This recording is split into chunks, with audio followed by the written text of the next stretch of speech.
Bonjour les amis, j'espère que vous portez très bien.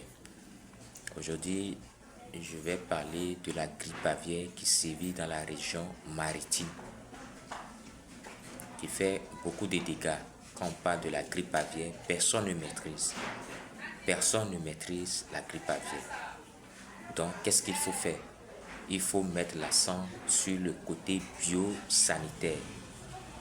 Le biosanitaire, il faut mettre beaucoup l'accent là-dessus.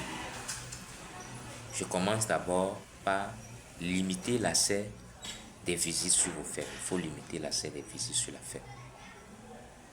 Ça, c'est un. Dorénavant, tous ceux qui ont des œufs pour vendre, les acheteurs ne doivent plus venir sur la ferme pour acheter vos œufs. Il faut les donner un lieu de rendez-vous quelque part. Il faut vendre les œufs dorénavant quelque part, pas sur la ferme. Parce que ces vendeurs-là, ou bien ces acheteurs, ils se promènent de ferme en ferme. Et ils vont contaminer ces maladies, venir déposer sur vos fermes. Donc il faut les donner un lieu de rendez-vous quelque part. Et c'est là-bas ils vont aller acheter les œufs. Et dorénavant aussi, il faut vendre les œufs avec vos propres plateaux. Il ne faut pas qu'ils viennent avec leur plateau. Vous vendez les œufs avec les plateaux, vos propres plateaux. Vous ajoutez l'argent de plateau là-dessus. C'est bon? Maintenant, à chaque fois que il faut mettre en marche le pédiluve à l'entrée de la ferme et à l'entrée du poulailler. Il ne faut pas que les matériels traînent sur la ferme. Les matériels que vous utilisez dans le poulailler, il ne faut pas que ça traîne sur la ferme. Les outils, il ne faut pas que ça traîne sur la ferme. Chaque 2 ou 3 jours, il faut désinfecter la ferme. Il faut désinfecter la ferme avec virunette et crésil, associer les deux et désinfecter la ferme tous les 2 jours. Lavez vos mangeoires et les abreuvoirs. À chaque fois que vous les lavez, il faut les désinfecter. Ne négligez pas les bottes et les blouses. Il faut toujours les porter. Ne laissez pas les bottes et les blouses dehors. Il faut que les blouses soient dans le poulailler ou soit dans vos magasins. Si je parle de poulailler, c'est à l'entrée du poulailler. C'est bon. Voilà.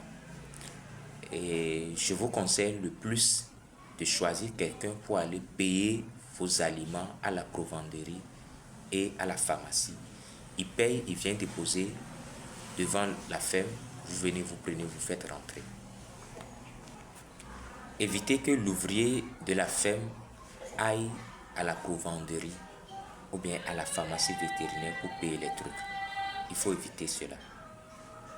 C'est bon? Il faut éviter cela. Celui qui va à la pharmacie vétérinaire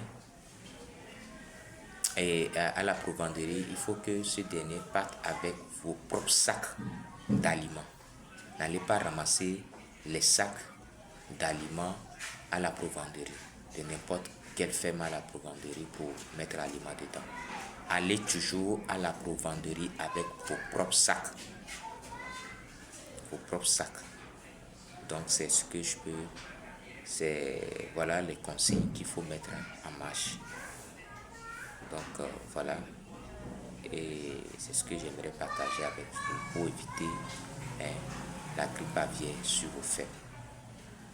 Donc c'est ce que j'aimerais partager avec vous. Et ne négligez aucun. Ne négligez aucun. La grippe aviaire ne connaît pas quelqu'un qui est professionnel, quelqu'un qui est un amateur.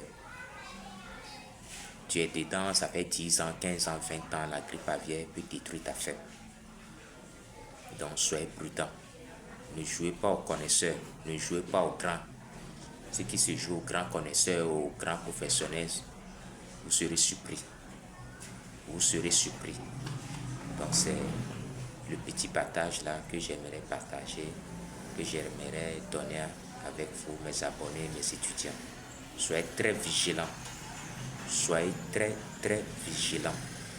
Donc sur ce, on se dit à la prochaine. mais je reviens très bientôt.